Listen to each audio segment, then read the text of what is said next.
Ted DiBiase, the $1 Million Man. And if you want to get your money's worth, stay right here because you're listening to Knockouts and 3 Counts. And remember, everybody's got a price for the $1 Million Man.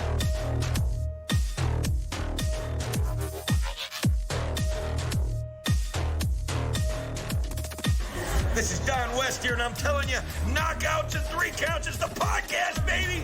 Make sure that's the one you check out, because, buddy, like me, they're the real deal, baby!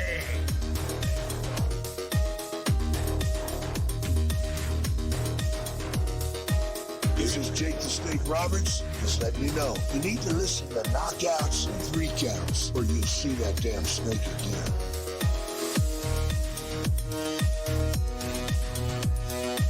This is the Ring of Honor World Television Champion, a.k.a. Shane T, boy, the baddest champion you ever seen, boy. And you're listening to Knockouts and 3 Count. What up, though, everybody? This is Kyle, and you are listening to Knockouts and 3 Counts. Go Tony fuck stealing yourself. my thunder. Before we get to our special guest, man, we've got a big show for you guys tonight. Tony, since you took my thunder, why don't you throw your social media out first? Yo, I'm Tony Thunder. You can find me on social medias. I'm Tony Thunder. Devin? You can find me on Twitter at Devin63. That's DEVINTHE63. You can find me on Instagram at Allstate No Scissor. That's one word. And last but not least, you can find me at Detroit Knockout, Detroit NOKOUT on Twitter and Instagram. And make sure you're following the show at KO3C Pod on Twitter and Instagram, KO3CPod.com. See all of our back episodes, including ones with Booker T and everybody else. And without any further ado, we've got a very special guest with us tonight. Ahead of his fight, March 14th for Bare Knuckle FC, you've got Josh Burns. How you doing, brother man? Doing good, brother. How are you? Not too bad, not too bad. Let everybody know where they can find you on your socials. Just Josh Burns, man. Josh Burns on Instagram and Facebook.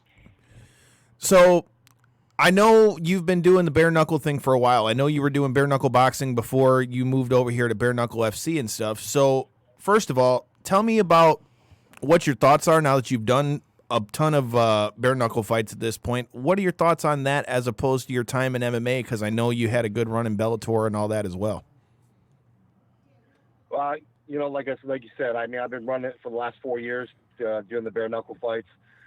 It's more suited for me, as you guys know. I mean, you've seen my MMA fights. I'm more of a stand-up guy. Don't get me wrong. I mean, I wrestle collegiately and stuff, and I can wrestle, but nobody wants to see that. People want to see big boys bang. So with bare knuckle, you have no choice. You got to stand there and you got to throw. So as far as stylistically speaking, it's something I prefer and I like. When I first started, when I went to Europe, obviously I was one of the first Americans to even go to Europe and do it. And just like anyone else, was nervous about my hands, didn't know what was going to happen. And the funny thing is, I broke my hand, both my hands, in MMA probably 6 times. And I fought for 4 years bare knuckle, and I've yet to break my hand, knock on wood. But hey, so I just think it's a little more brutal, but it's quick, it's more raw, and it, like I said, it's more suited to my style. So would you say that the reason why you don't take as much damage to the hands is purely from just that there's not as much action always in bare knuckle as you'd see in MMA with the gloves and stuff? Or what do you think, has kept your hands more protected? Because for me, I mean, that would be the first thing I would think, like, damn, that would be a lot more damage on your hands. Yeah, that's what I thought as well. And I mean, if you've seen any, I mean, you can YouTube me, I have over 10 fights there.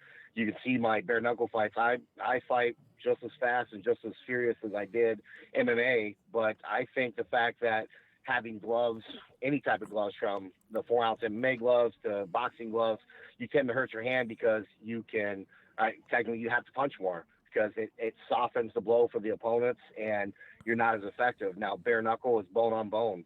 So just like Muay Thai is really effective because they have elbows, that's bone on bone. You cause more cuts, and to be quite honest with you, it's more of a gut check. I think the one thing that I'm known for, like, especially through Bellator, was it was hard. That's not something you could teach anybody. And I was one of those guys. And with, bare knuckle fighting, it's exactly that. You're going to get a gut check. And because, I mean, any other style fighting, you get hit, you really don't feel it. You unless you really get cracked a good one. Bare knuckle, you get a jab right off the rip, you feel it. through the adrenaline, through the endorphin dumps, you still feel it because it's bone on bone. So then at that point, it's a will check, your heart, how much you want it, what do you really want to do? And, it's a very select breed that can do it, that can thrive at it. And, to be quite honest with you, I enjoy fighting now. When I fought in Bellator, it was just something to do. It was more of a hobby. With this bare knuckle, it's just something that I enjoy. I look forward to it because, at the end of the day, if you can take me whooping your ass for 5 to 6 minutes with my bare fists, then you deserve to win. And so far, I've yet to find anybody that's crossed my path that can do that. The 2 losses that I do have is obviously one was my very first fight, and then the one for the world title fight, and that was obviously they stopped it because my septum had ripped, which I think was also, in my opinion, was more of a political thing because there's a European guy who was the champion, and I was coming on after the 3rd round. So, that's neither here nor there. And then I had 2 other fights that they stopped due to cuts, and those cuts were obviously within 30 seconds of the 1st round, so, no contest. So, but yeah, I mean, it's what I prefer. Tony, I know you got something over there. I've been seeing you rearing up.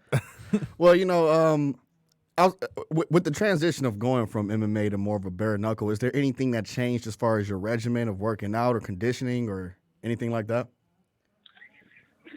I've always been a stand-up guy, so it's, anybody that's ever trained with me from like Leroy Johnson, all these guys that are MMA guys that have solid names in MMA, like Mark Coleman's like a big brother to me, and he says the same thing. For me, it just lets me hone in what I prefer to do. Like when we spar, I prefer to stand and bang. Obviously I'm not a big kicker, but to kick me, you got to get close enough and the counter to a kick's a punch. So I'm a pressure fighter, so I move forward. So as far as training, the only thing that I think that picked up is the output of hands. With MMA, you have to be careful because you've seen my fights in MMA. Guys don't want to get hit. They're immediately going for legs. They're going for lockups. They're trying to tie you up, do things of so, Panic wrestlers. With this, I don't have to worry about it. With this, they've got to stand and bang, So as far as training wise, we're just picking up the output. That's all. We're just focusing on the hands, and we're having, instead of 2 or 3, bursts in a round, these are shorter rounds, but we're picking up 4 or 5 bursts that are, between 6 to 10 punch combinations each round.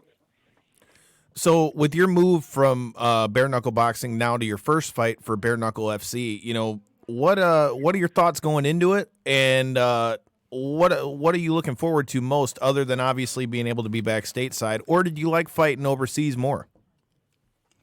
No, you know what? Just in any fight game, man, everything's political, and everybody gets complacent in the game. I fought for them for BKB in Europe for almost 4 years, 3.5 years, and the first 1.5 years, 2 years was amazing. They treated me great, and did what a professional promotion would do. But as time went on, they were giving me 15-hour flights when it's only an 8-hour flight directly there and back. They weren't flying me corners. They would set me out, out in the boonies. And Nope, you there? Uh-oh. Looks like we lost our guest. Hang on. Hold on 1 second. Keep talking. Okay. Hey, y'all. can you hear? Oh, he's back. Are you there? Yep. We're having technical difficulties. Josh, you there? Josh, you there?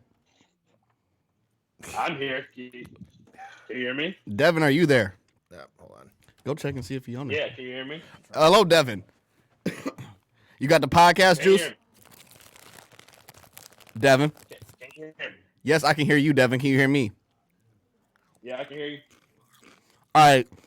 The year is 1992. Who will win a fight between Uncle Fester and the Rainbow Care Bear? Man, you can't fight the fact that someone shoots love out of their chest, man. You got to go with Care Bear, man. That's true. I agree with that one. Yeah, man. This is hey, we're live. There's the Randy. The Randy has returned. Kyle is a frantic. I'm trying to figure it out. It's Doritos in my hoodie. He's trying to call back in now. Yeah. We'll have our guest back on in 1 second. He should be back. Josh, you back in here? Uh-oh. I saw the call. Oh, no, the Randy. Sorry for the technical difficulties, folks. No, you're not. I am, but Is he... Are you there? Josh, you in here? It says it missed. What's going on? Devin, I might have to hang up on you and then have you call back too. Okay. He said he's trying back now. Sorry for the technical difficulties, folks. We'll get back to our guest in 1 minute. And yes, for all of you that keep asking, here he comes. Hello? Right? Yep, I got you. That worked. All right. Like I was saying, this is your first fight for Bare Knuckle FC. What are your thoughts on your switch over there? Obviously, you said your exit of Bare Knuckle Boxing wasn't that great. What are the biggest things you're looking forward to coming into Bare Knuckle FC as far as other than just being back in the States? Well, just to be honest, it's going to be nice to be back on the big stage with, companies that are ran professionally in the way of what I'm used to, Bellator style, high level promotions where, you have proper medicals done, you have people picking you up and doing your itineraries, and they cater to you. I mean, it's just the bottom line. Any fighter's going to tell you the same thing. I'm going to put on a show for you on, at your card. I'm bringing money in for you. So you might as well at least treat us properly, like a professional. And so I'm definitely looking forward to that. BKFC is definitely, leaps and bounds ahead of the game when it comes to that. They've done nothing but been professional from the start. And even though these guys have known me forever, they don't treat me as if, oh, well, you're just one of the good old boys. We'll take care of you. That they still treat me as if I'm a professional coming in, whether they know me or not. So to be honest with you, that's probably the biggest thing. Not having to fly 15 hours. Sit in a hotel room for a week by myself, and then go perform. In on foreign soil where everybody's booing you and dislikes you to begin with. So It's gonna be nice to be back stateside, and like I said, fighting for the big shows. All right, the year is 1993. Who would win a fight between MC Hammer and the Power Rangers versus Vanilla Ice and the Ninja Turtles? What the fuck? It's getting serious. It's getting serious in I here. had nothing. I was not expecting. It's getting serious in here. These are the tough questions. Yeah, I'm gonna have to take MC Hammer and the Power Rangers. Oh yeah. Devin, you've been quiet over there, brother. So what questions you got for our guest?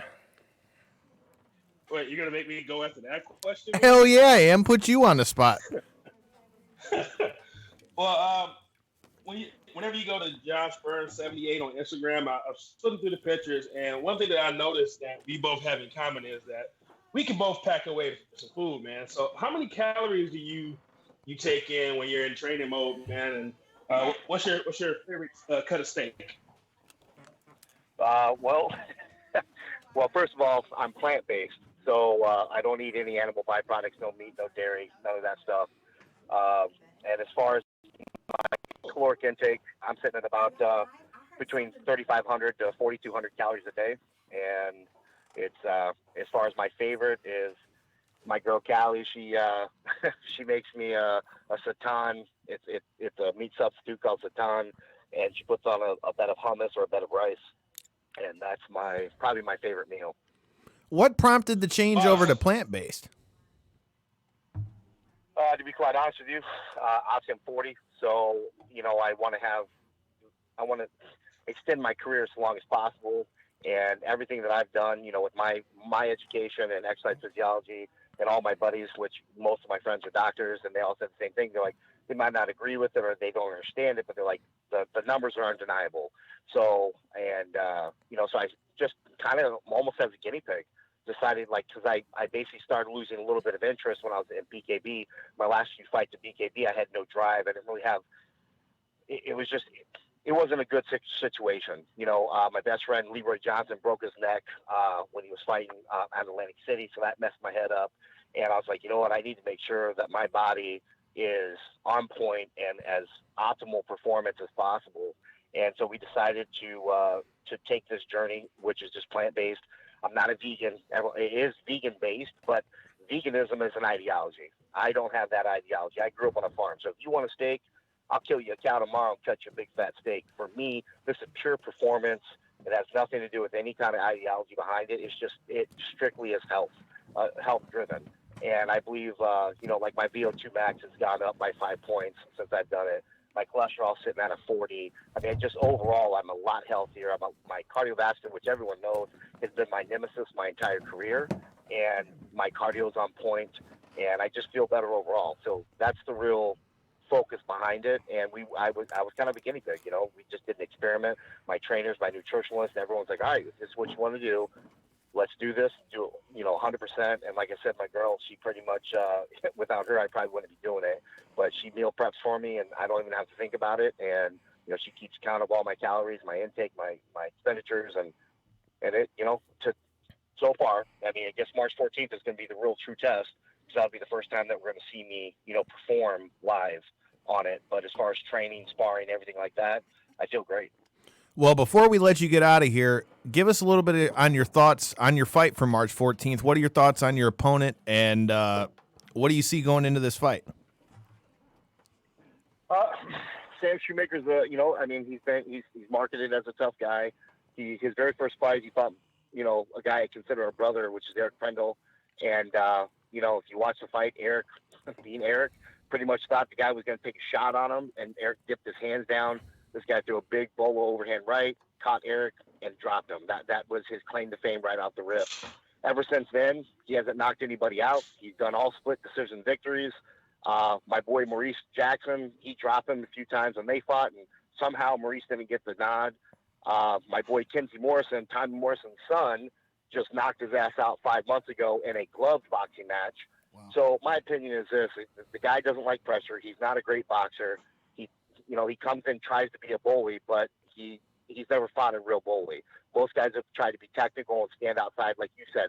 Not a lot of action, bare knuckle. They take their time. I'm not that guy. I'm going to get up in your ass, and I'm going to check that chin. I call it chin checking. So I'm going to chin check his ass right off the rip, and I'm not going to let up. I'm going to put my foot on the gas, and he's either going to quit or he's going to go to sleep. I saw him go to sleep against Kenzie, and he pretty much quit. So my goal is one of the two, get him to quit or put him to sleep. Devin, any last questions for our guest before we let him out of here? I don't think there's anything else to say, man. I think he said it all. Tony? I'm with Devin on that one. He's hey, man, he dropped the mic. Let everybody know. Chin checks. Chin checking. Homeboy's going to sleep. Let everybody know where they can watch this fight, where they can get it, where they get their tickets, all that good stuff. And again, let them know where they can find you on all your social media. All right, so yeah, it's just like I said before. You just look up Josh Burns, for Facebook, Instagram, and then as far as watching the fight, Bare Knuckle TV.tv. I think it's Fight TV is where they're actually going to air the pay-per-view. And as far as ticket wise, you can just hit up the Intel Arena if you guys are actually going to go. I only have maybe I think like 30 or 40 people that are actually physically going down to Kansas to watch it. Most people are going to watch it on TV. So it's the live stream internet-wise is probably the easiest way to do it. Instead of going through your TV, just do the Fight TV or the Bare Knuckle .tv. With that being said, we're all going to be watching it. I know I'm going to be checking this out and watch Josh Burns chin check this fool. So good luck with the rest of fight week and all that stuff, brother man. And we're all in your corner, man. All right, guys. I appreciate the time, man. No problem. Thanks for the time. All right, guys. Later. Josh the Hammer Burns. We didn't even get into hashtag chin checks. Hey man, chin check them. We didn't even get into the fact that he came up with Mark Coleman and stuff like that. That's why he's called the Hammer. Mark Coleman, UFC Hall of Famer. Yeah. All that good stuff, man. There's a lot to that guy. And I feel like Shoemaker's got better be checking that chin, man, or he might end up like another fight that we saw last weekend. A couple of days ago, you mean? I mean, it was still last weekend. Yeah, for those who are listening to us on Friday when we not live on Facebook no more. Look, man, all I know is if you are watching it at home. Wilder got his ass beat. Like, Fury took his ass and was like, here you go, bro. Here's your ass. He handed him his ass. I couldn't really say it much better. I couldn't really say it much better myself.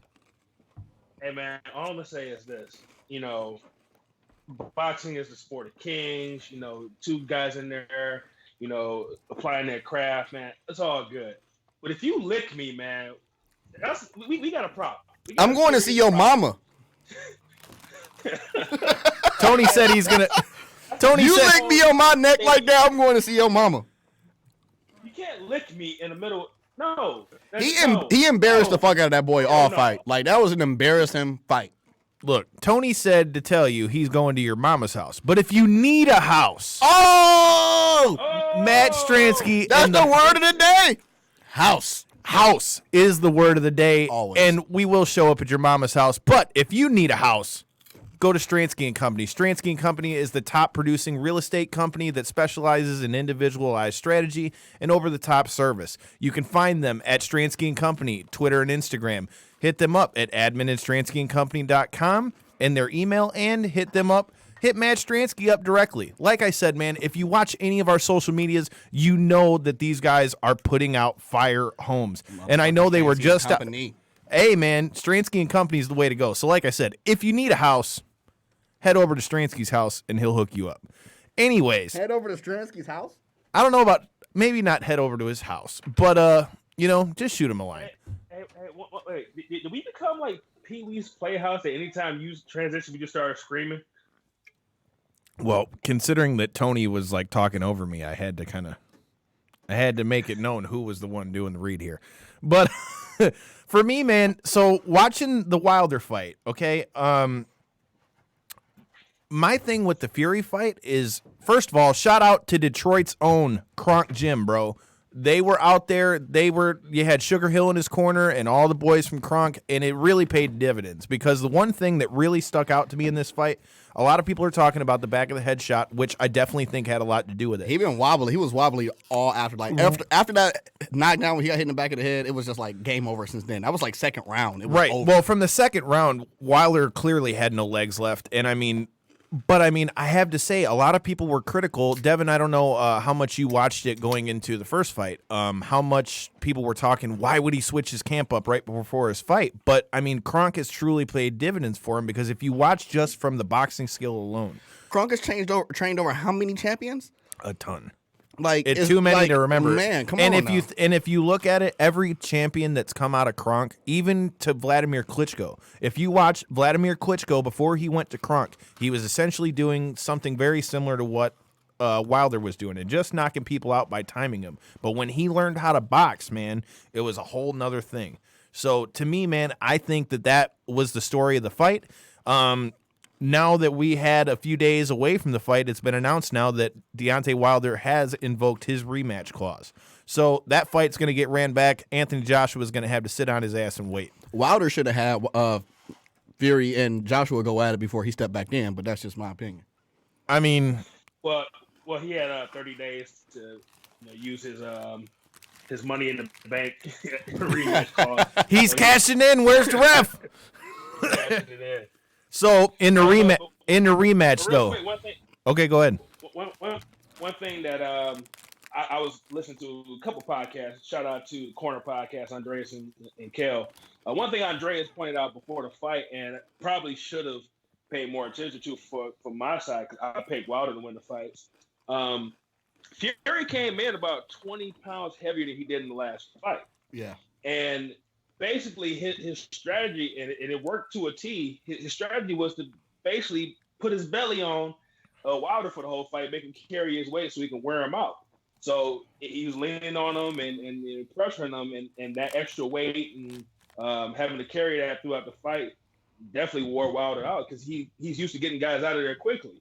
And you don't see him a lot in these long fights. So, strategy by Kronk and Tyson Fury and those guys, man, they work perfectly. So, since we're talking about weight, Deontay Wilder also came in heavier than he did in the first fight, and also said that the weight of his fucking Darth Vader costume or whatever the fuck you want to call that. Like, dude, just take your L, man. He's literally said you're making yourself look stupid. He said, and I quote, this is from Deontay Wilder. He said that the suit that he wore out there weighed 40 pounds, and that it weighed him down. How are you going to say some shit like that? You can't. That ain't nobody else's fault. You wore the damn thing. That's like when when Hitman Tommy Hearns was like, yeah, man, you know, I was on my way to the ring, and this dude massaged my shoulders right quick for like 30 seconds. If he wouldn't have did that, man, let me tell you. Devin, what are your Hagler would have had his ass beat. What are your thoughts on the excuse with the suit? Excuses are tools of incompetence to build monuments of nothing, and that's what happened on Saturday. Damn, Devin. Monument of nothing. Look at you. What book you read that from right now? You had that in your hand. You was ready. Like, and as soon as they asked me about the excuse, I'm going to have it. Chapter 13. Verse 3. Stanza number 2. The book of Devin. No, that's an old one, man. But you know what? You know who used that quote? Who's that? Former Detroit Lions coach Jim Caldwell. He's used that quote before, man. I mean, I knew it before that. Yeah. So what do you guys think going into the rematch that we now know is going to happen between them? That boy needs some hands. He need to go down to Chinatown in Vegas and go see Roger Mayweather. Devin? Look, Deontay Wilder, this guy has probably the biggest equalizer in boxing. He got that knockout punch. Agreed. But I feel like he's a little too dependent on it. And the question is, between now and whenever they have this rematch, can he learn the technical skills of boxing to combat Tyson Fury? Because Tyson Fury, man, even in the first fight, I'm gonna tell you, Tyson Fury won the first fight. The only thing that made it a draw was the fact that he got knocked out and did the Undertaker sit up. That's what made it a draw. Tyson Fury, as far as the boxing side, he won that fight, and then he dominated the second one. So the question is, can he figure out a way to combat, the technical skill of boxing between now and then? I don't know. I think, for me, man, like I said, and this is coming from a guy who's a fan of Deontay Wilder. Don't get it mistaken. I have been a fan of him. No, wait, hold on. Before you talk about being a fan of Deontay Wilder, I just want to let Deontay Wilder know, if you ever just so happen to be listening right now, it was Black History Month. You came out with Martin Luther King, Rosa Parks. You had Marcus Garvey behind you in your Jackie entrance. Robinson. You had all that going for you. You're just like, yeah. And then, you had the whole Wakanda Black Panther, Darth Vader King of Diamonds thing going on that weighed 45 pounds. And, like, you know what I mean? To this day, and then I just want to say, like, Black History Month ended early because he lost. That's all I wanted to say. He didn't lose in Black History Month because Black History Month was over the day before his fight. So we're not going to count that against you, Wilder. We still got your back. So, look, man. Wait, real quick. Did you guys hear about what happened with Andreas in Black History Month? No. I heard a little bit about it, but I don't know the specifics. What happened? Well, long story short, Andreas, he works for DAZN, that is one of the companies that put on this fight, and he had one of the questions at the press conference that he asked Deontay Wilder, like, what does it mean to fight in Black History Month? Well, apparently this sparked some big Twitter storm where they kept saying that, like, oh, Andreas is race baiting. Why would you ask that question? But I'm like, okay, so whenever Cinco de Mayo comes around, do we say, hey, Canelo, what does it mean for you to fight, on Mexican Independence Day and for your people? We don't really, jump that's not racist, that, though. Like, that's just my thing right. on it. Like, it's like, I don't want to get too far into like death threats and stuff like that over this. It's crazy, man. I don't want to get too far into politics because of the views and opinions expressed by Tony Thunder are not necessarily those of Knockouts and Three Counts or Podcast Detroit. But it seems like anytime you bring up anything that has to do with race, you're race baiting. I just wonder how many people would call, Martin Luther King a race baiter back in the day, like if it was today's time. But anyway, I don't think there was anything wrong with that per se, because, like, I don't think there was either. Mayweather usually fights Mexicans a lot. And here we go again. The views and opinions of Tony Thunder is, he fights Mexicans on a lot, and May Day is usually like the first Saturday of May, and Mayweather has fought a lot of Mexicans on Cinco de Mayo, and he's undefeated. So, like, there's no racism in that either. Like, sometimes people grasp at straws for a story, man, and if it blew up, then they did their job. I hate to say it, man, but in 2020, I feel like anything you say, no matter what it is. I actually was listening to a podcast with Austin and Jerry the King Lawler on it, and Jerry the King Lawler said it perfectly. He was like, man, anything you say in 2020, no matter what it is, good, bad, indifferent, somebody is going to have a problem with it. And the fact that social media is a platform to where anything you say can instantly be seen by who you're saying it about. I think that's changed a lot of things. I don't see anything racist with what Andrea said. The same as I didn't see any issue when I asked the question to Darby Allin, dude. I think people are just going to pick something out of anything you say. To me, like I said, I'm interested to see that fight again. I hope that Wilder takes it serious and really goes back to the drawing board and tries to get his boxing skills together. But again, I'm totally cool with seeing it, and I think you need to run it back, especially with the way everything went down. It just, all together, man, it's just, I feel like people are going to find something to bitch about no matter what happens.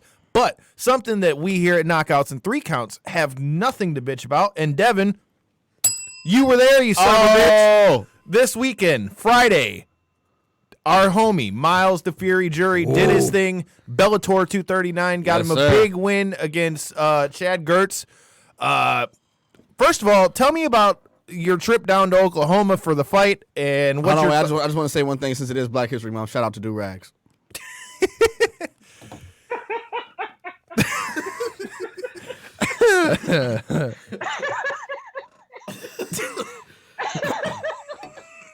He's taking Devin out of I'm gonna show y'all how to put on the do-rag. If you don't know how to put on the do-rag and you watching Facebook Live, this is how you want to put on the do-rag. You know, Vince McMahon had on one time, so shout out to that's do-rag history month. Vince McMahon wearing a do-rag. And a purple one at that. Yeah, you go around twice, right? Like I just did, then you just tie it up in the back just like that right there. Shout out to do-rag. Shout out to Wave Caps. Shout out to Murray's Grease. You get one can, and that's a lifetime supply. Shout out to All right, Devin. Shout out to Sofa 8. A rhinestone studded do-rag, man. Shout out to Royce 5'9" for that, man. Yeah, shout out to Royce, the 5'9" for the rhinestone studded do-rag. So, Devin, tell me about your trip to Oklahoma to see our homie Miles Jury get him a W. Well, it took place at the WinStar Casino in Thackerville, Oklahoma, which is about an hour north of Dallas. Nice casino, nice venue. This is my second Bellator fight, man, and I was kind of concerned about what the venue would look like, man, but it did a good job there. Good production. Everything looked good there at the casino, man. And shout out to Miles for getting the job done, man. So now I understand how it is for you, Kyle, going to the fights with people that you know, man. I texted you that right as you were hitting me up.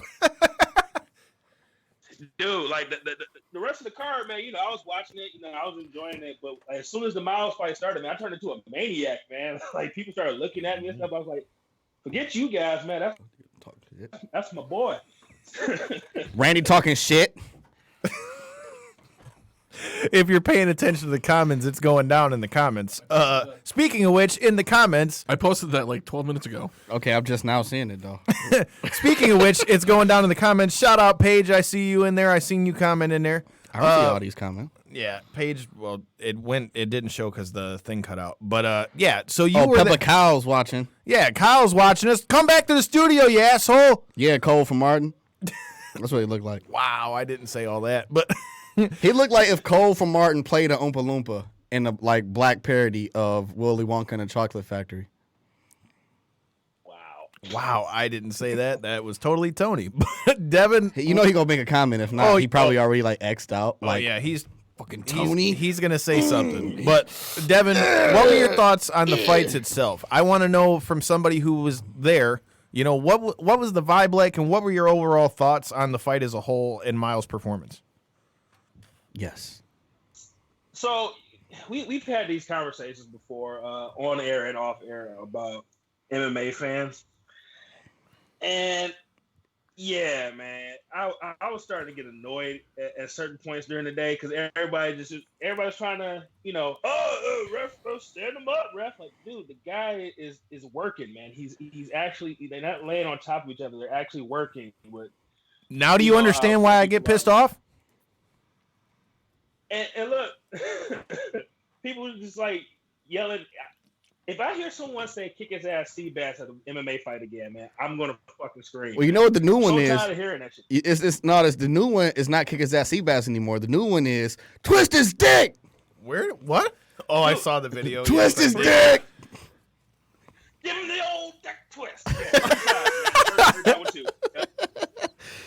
man. What would you rather, like, if you was a fighter and you was in the ring, what would you rather hear? Would you rather hear kick his ass Seabass, or would you rather hear twist his dick? Kick his ass, Seabass. Yeah. If you tell him to twist his dick, you must be in a position where, like, dick is just, like, in your face. You know what I mean? And you got to, like, you in a bad position. Like, biting somebody, like, Randy's interested now. If you bite somebody. How's that a bad position? No, like, you know what I mean? In fighting, if a dick in your face, you don't want to have a dick in your face while you fighting.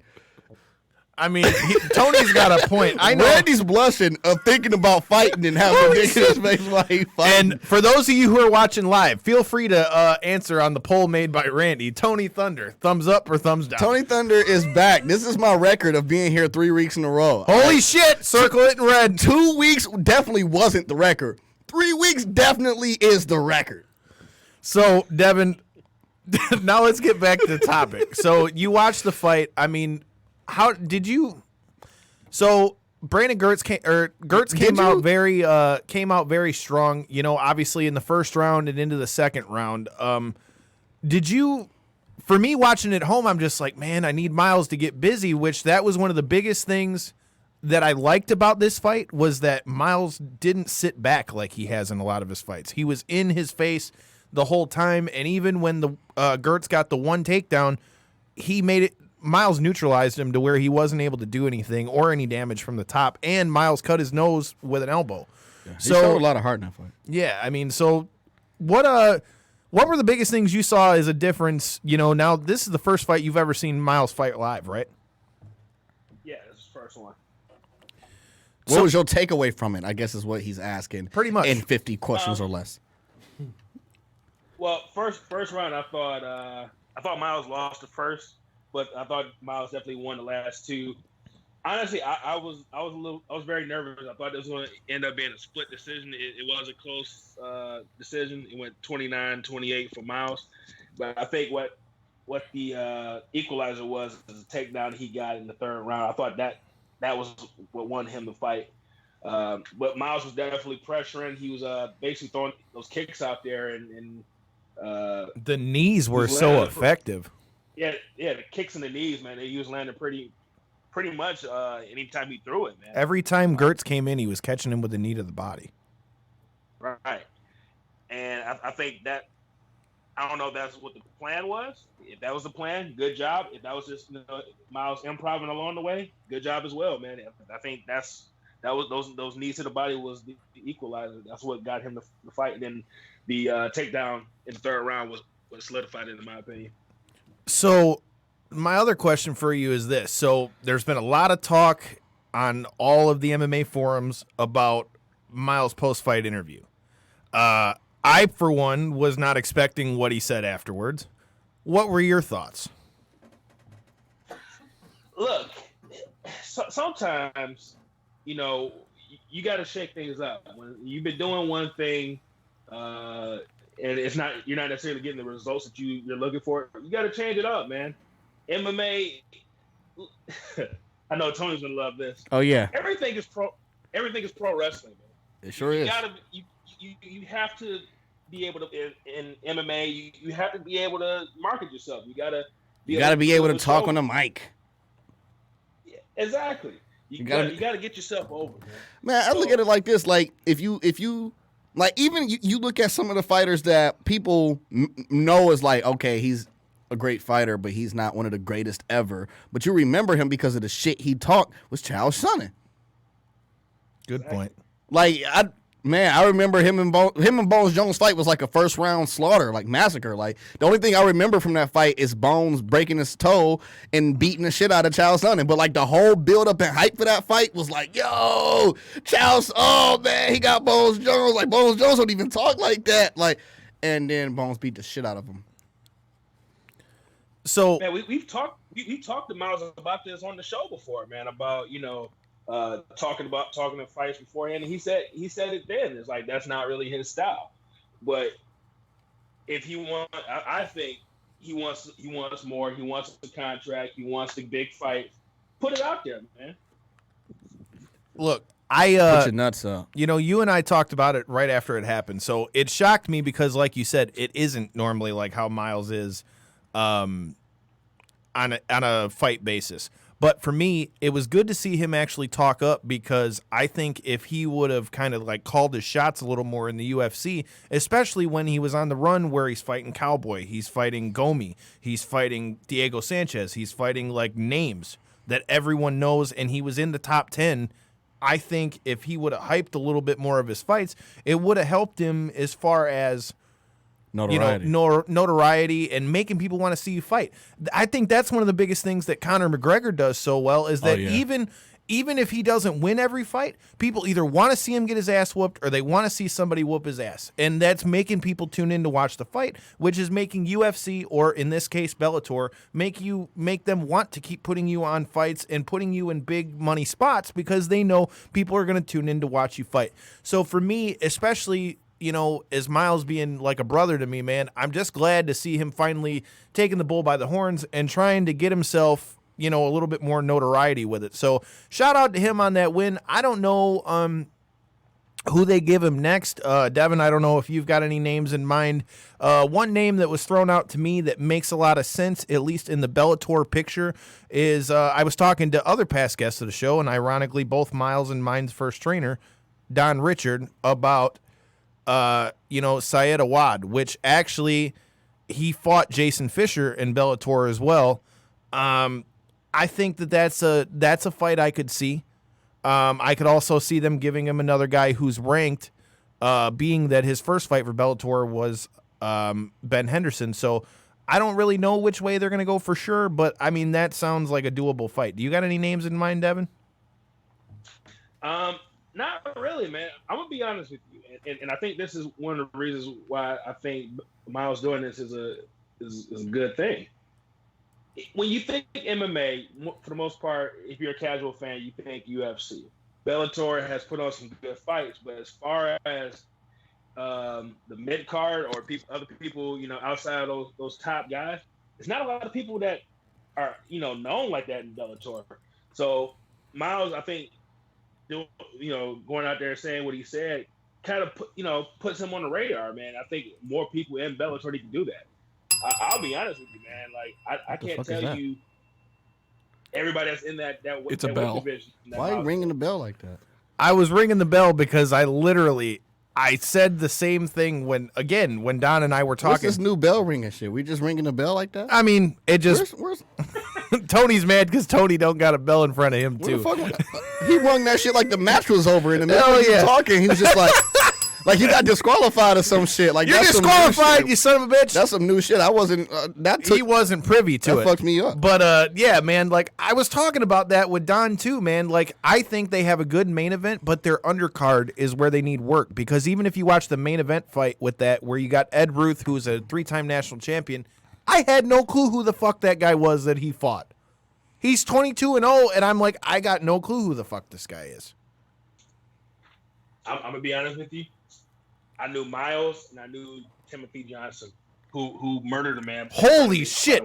Please tell the listeners about what happened after that fucking fight and the guy punching the chair because he was knocked out so bad.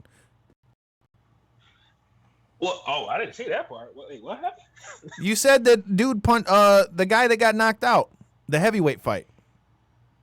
Oh, I thought you said he punched somebody in the chair. No, I thought you said I said he punched the chair.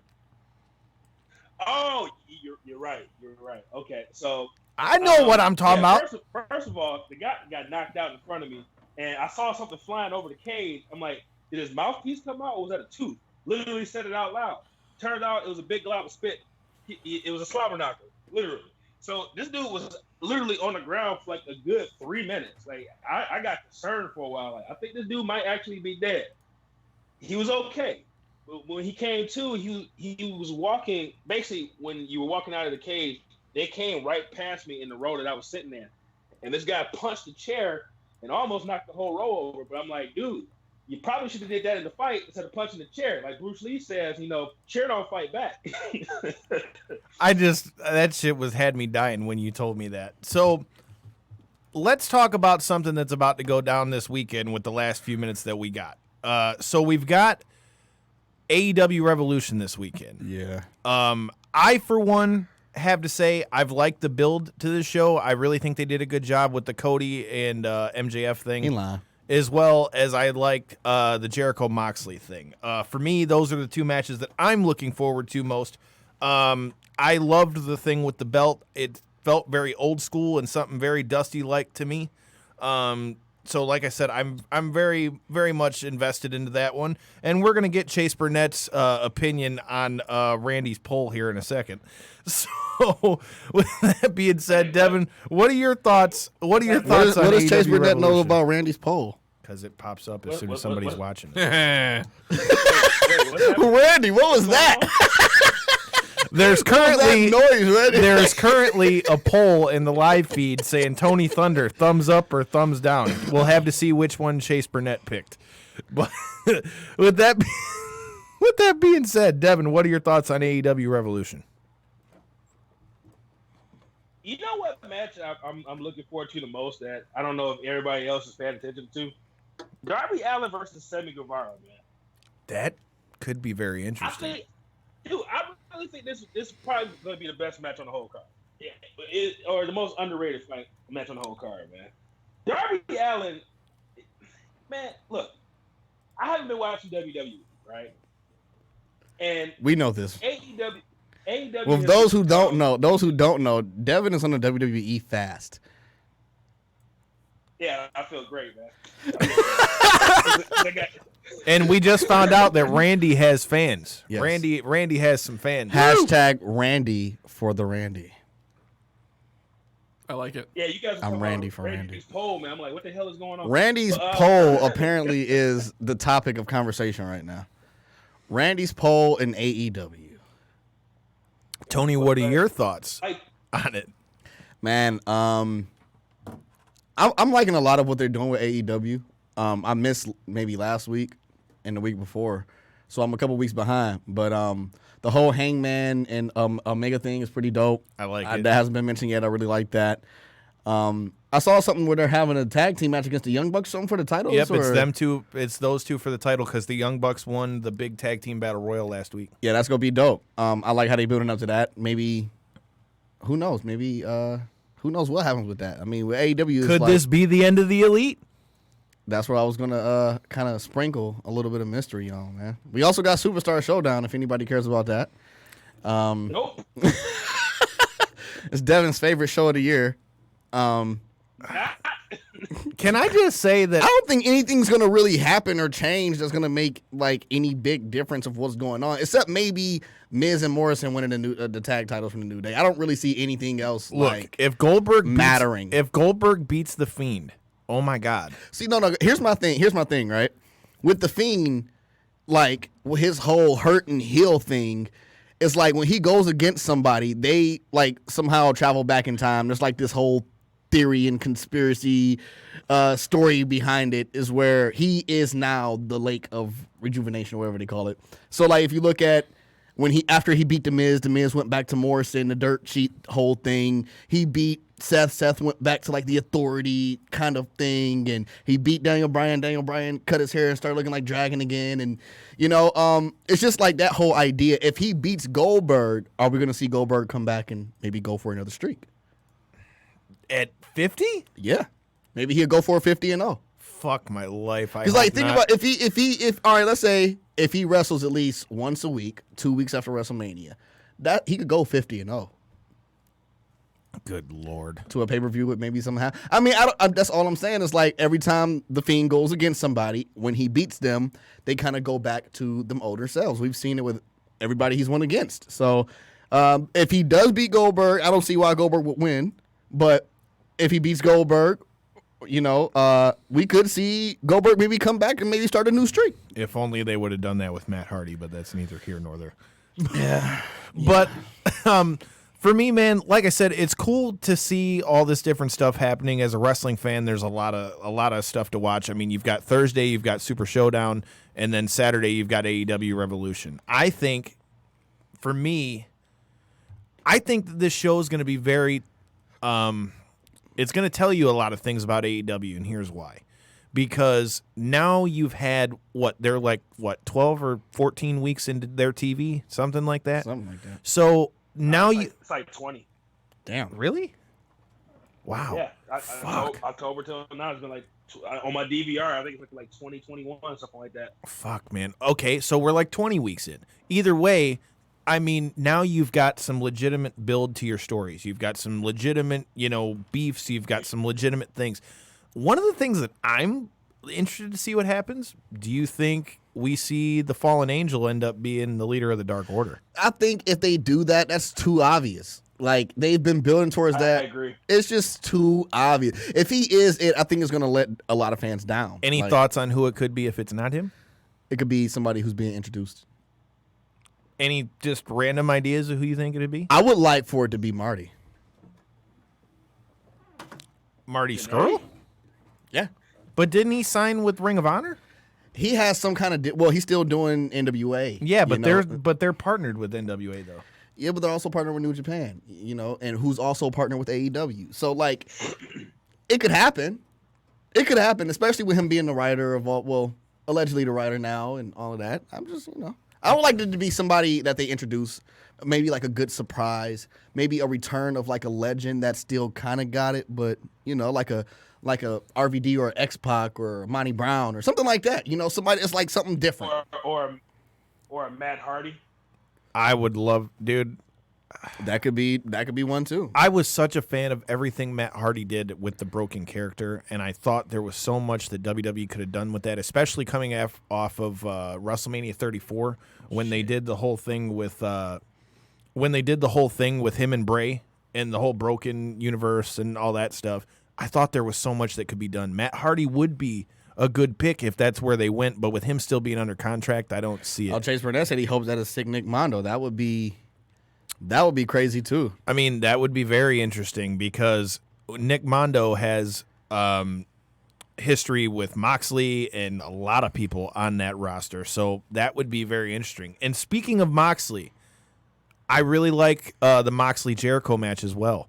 I like the build with it. I like that Moxley went back and got the eye for an eye on Santana. I thought that was very well done. I thought for a minute he was just going to go through one by one in the inner circle and just take all their eyes out until he got his match. But that's definitely a match that I'm looking forward to.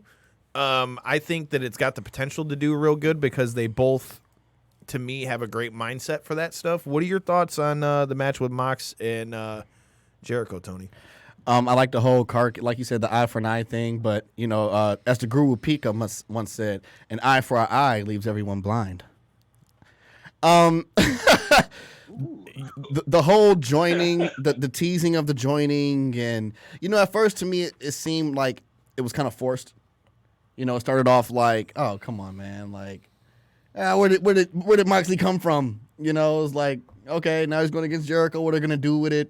It just kind of seemed like I was confused by it at first, but after the whole is he going to join and didn't thing, I'm like, okay, now they got something to run off of and something to work with. So ever since then, I think it's picked up and gotten really interesting. And, man, who knows what's going to happen, man. I think Jericho's probably going to hold on to the title a little longer. But what are your thoughts, Dev? Well, let me just say something in general about AEW, man.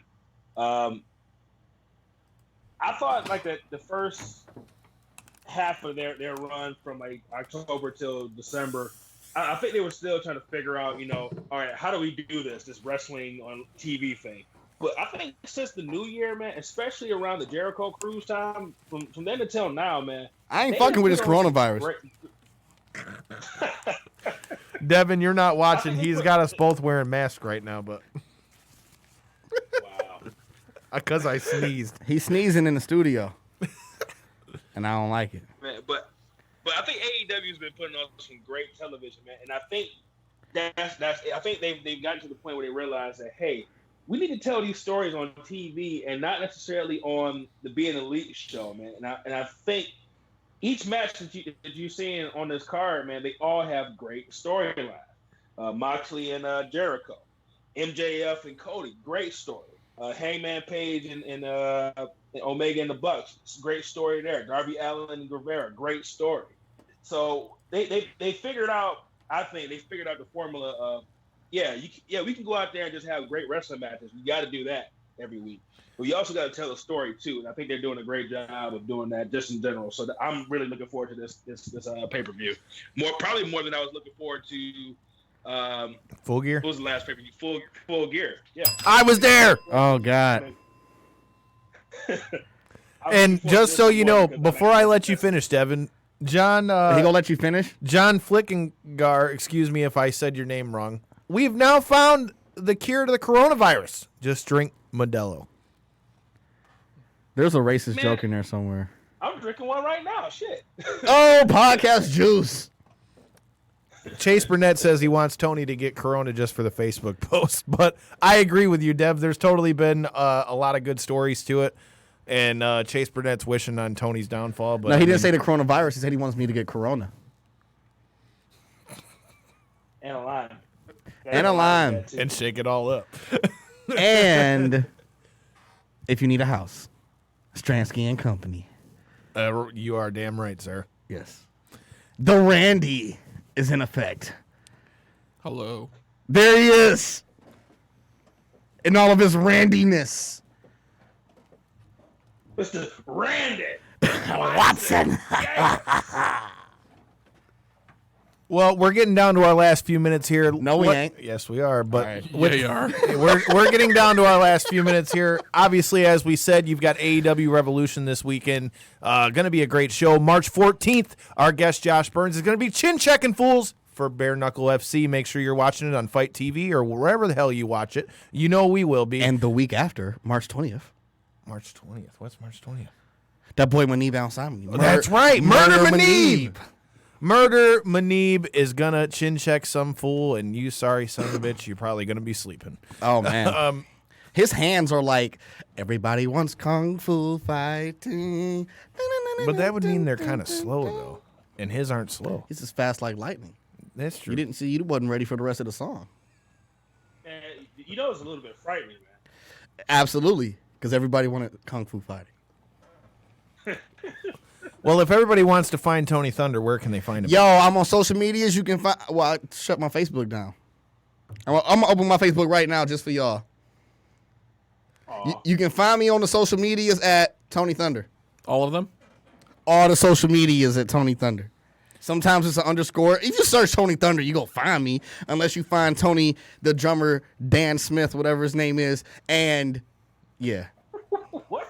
There's a drummer named Tony Thunder, and he got like thousands of views on YouTube and shit. He like, you type in Tony Thunder, you see him performing, then you see my match after his shit. So he Tony Thunder first. I got nothing. Holy shit! I got like 10 messages and like 23 notifications. I got nothing for that one other than you can also. I don't know if she's on tonight's I said episode. that like it was Devin, a lot. It wasn't. Devin, I know that you may have seen it already, but be on the lookout for past guests of the show. Lindsay Snow, the American Kaiju, is going to be making her debut for NWA. That'll be coming soon. And if you're going to be down for WrestleMania in Tampa, come check your boys out from Knockouts and 3 Counts. Devin and I will be there in Tampa doing the damn thing. So if you see us out, come say what's up. My granny messaged me to ask me if I was watching Raw last night. And Tony's granny was watching. That's my Raw. granny. My granny will fuck you up. This is good to know. Devin, let them know where they can find you, and like I said, check us out in Tampa. Well, you can find me. My address is 16. No, not this time. Wait, I almost gave him my real address. My bad. He was 16. Now we'll remember. He wanted to give you all access. Like next time, I'm be like, "Hey, Devin, what's the last 3 numbers of your address?" And he go say it, and I'm be like, "Now we have it." If you listen to like 3 episodes in a row, you go have Devin's entire address. One thing you will have is your PCO Monster Mania shirt, because I'll bring it to Tampa. Speaking of addresses, if you want a new address, check out Stransky and Company. They'll get you right, bro. You ain't got your shit ready? I already did it. We already done it. Okay. Tony was trying to tee me up again, but I wasn't ready. That's not how we do it here anyway. Right. We do it. 63 on Twitter. The Randy. Also, no says on Instagram. Follow me. I'll be at the Mikey Garcia and Jesse Vargas fight this weekend. Yeah, he will. Bam. And we'll definitely have to talk a little bit about that next week on the show. And you can find me on Twitter and Instagram at Detroit Knockout, Detroit Knockout. Make sure you're following the show at KO3C Pod on Twitter and Instagram, at KO3CPod.com. You can see the full backlog of all of our episodes and Knockouts and 3 Counts on YouTube. You can see not only all the shows that you're hearing here live, but you can also see all the stuff we've done live. There's interviews up there with Brutus the Barber Beefcake. There's interviews up there with DDP and Nyla Rose and MJF and all of them. So check that shit out. Subscribe, tell a friend, and until next week, fuck your couch. Fuck your couch. I beat you. Damn it. Our intro music is More, More, More by Punch Deck. Punch Deck! I was going to say Punch Deck, but...